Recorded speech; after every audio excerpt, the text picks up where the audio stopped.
Cantey Sutton, I think, is a real example of a Renaissance person. She excelled in so many different areas. She was a talented artist, she was a writer, she was a hostess, but above all other things, she was a really wonderful philanthropist and a great leader. And without her, we wouldn't have the Raleigh Little Theatre complex as it is today.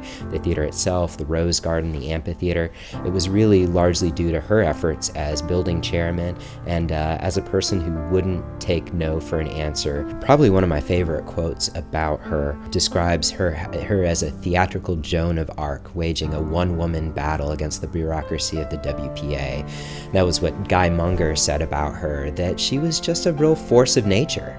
She was the kind of person who had a vision about something that community needed, and that she set about to make it happen. Once the theater was built, though, her job wasn't done yet. She envisioned a rose garden. She said, we've got this beautiful space here, why don't we develop it? And so once again, she went out and she asked the city, can we build a rose garden here? And then she went out and raised the funds. And then 10 years later, the Raleigh Rose Garden was completed and dedicated in 1951. Cantey Venable Sutton was also an accomplished artist who had her art exhibited in a number of different places. She was not somebody who just was a champion of the arts, but she was also an artist herself. Raleigh in the 1930s was a much smaller community, and it was not nearly, as cosmopolitan as it is today, much like many places are.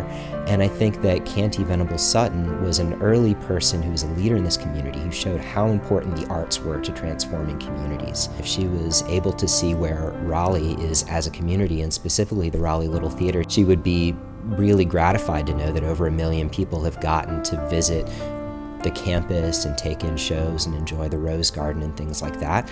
Because I think she always envisioned this as a place that generations would be able to enjoy and would really improve the quality of life for everybody in Raleigh.